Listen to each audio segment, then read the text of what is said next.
राधे राधे, हरे कृष्णा। क्या आपकी सेवा से आपके लड्डू गोपाल जी खुश हैं या नहीं हैं? आइए जानते हैं इस वीडियो में। आइए शुरू करते हैं। तो गाइस, हमारे लड्डू गोपाल जी हमारी सेवा से खुश हैं या नहीं, आइए जानते हैं। तो सबसे पहले जब हम लड्डू गोपाल जी को घर पर लाते हैं, देखो हमारी मर्ज़ी से तो आते नहीं हैं लड्डू गोपाल जी, खुद ही मर्ज़ी से आते हैं। और जिसे निमित्त चुनते हैं लड्डू गोपाल जी, उनसे ही सेवा करवाते हैं।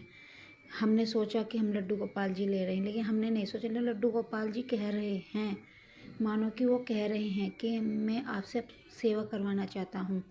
हमें तो निमित्त बनाया हुआ है लड्डू गोपाल जी ने, अन्य वरना हमारी औकात नहीं है कि हम लड्डू गोपाल जी की सेवा कर से उनको उठा सके। लेकिन जो लड्डू गोपाल जी करवाना चाहते हैं वो पहले से ही लिखा होता है कि उसके हाथों मुझे लड्डू गोपाल जी हमें सेवा करवानी है। उस आदमी को या निमित्त चुन लेते हैं लड्डू गोपाल जी। तो करवाने वाले भगवान जी है, करने वाले भगवान जी। हमें तो निमित्त चुन रखा है लड्डू गोपाल जी ने। वो करवाते हैं, हम करते हैं। वो देते हैं, हम सबको बांटते हैं। वो धन देते हैं, हम सबको बांटते हैं। हम सबकी सहयोग सेवा करते हैं, वरना हमारी तो कोई औकात भी नहीं है। तो फिर अपन लड्डू गोपाल जी को सेवा करते हैं, घर पर लाते हैं, अच्छे से सेवा भाव करते हैं, भोग लगाते हैं। 8 पैर भोग लगाते हैं, कोई 4 टाइम पैर भोग लगाता है। तो लड्डू गोपाल जी की सेवा करते समय हमें संकेत मिलते हैं। वे कौन कौन से संकेत है? जैसे कि हम लड्डू गोपाल जी के लिए ड्रेस उठा कर लेके लड्डू गोपाल जी का स्नान करवाया, और अचानक लड्डू गोपाल जी कह रहे कि ये नहीं, मैं ये ड्रेस नहीं पहनूंगा, मैं मुझे और कोई ड्रेस पहननी है। लाएंगे तो हम वही निकाल कर लड्डू गोपाल जी के लिए ड्रेस, लेकिन हाथ हमारा दूसरी ड्रेस पर चला जाएगा। एक ही संकेत होता है लड्डू गोपाल जी को, हम जैसे हमने पहना दिया है।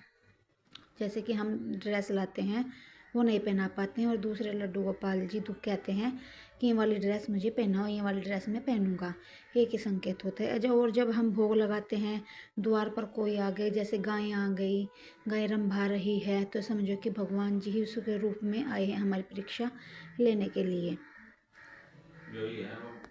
और जब हम भोग लगाते हैं तो लड्डू गोपाल जी को अपनी पसंद की में हमें आग्रह कर देते हैं कि मुझे लड्डू गोपाल जी को खाना है। जैसे कि हम लड्डू गोपाल जी के लिए मोतीचूर के लड्डू लेकर आए, वो लड्डू गोपाल जी को हमारे खाने हैं। लेकिन लड्डू गोपाल जी सोच रहे हैं कि हमें ये नहीं खाना, ये वाली चीज़ खानी। अचानक से वो चीज़ लेकर आ जाते हैं, वो लड्डू गोपाल जी उनका भोग लगाते हैं। लेकिन कोई अचानक से आई हुई चीज़, हमें नहीं पता कहाँ से आई, क्या हुआ क्या नहीं हुआ। ये भी एक संकेत होता है लड्डू गोपाल जी आपकी पूजा से खुश हैं। और जैसे द्वार पर कोई आ गया, हम खाना खाने के लिए बैठे हैं, भोग लगा रहे हैं लड्डू गोपाल जी को, द्वार पर कोई भिखारी आ गया, कोई कुछ भी लेने के लिए आ गया, तो ये समझो कि भगवान का इशारा ही है। भगवान जी ही आपकी परीक्षा लेने के लिए आए हैं। वो भगवान जी है, किसी की भी रूप में आ सकते हैं। ये नहीं कि खुद वो साक्षात अपने रूप में ही आएंगे, ऐसा नहीं हो सकता। किसी भी रूप में लड्डू गोपाल जी आपकी परीक्षा लेने के लिए आ सकते हैं।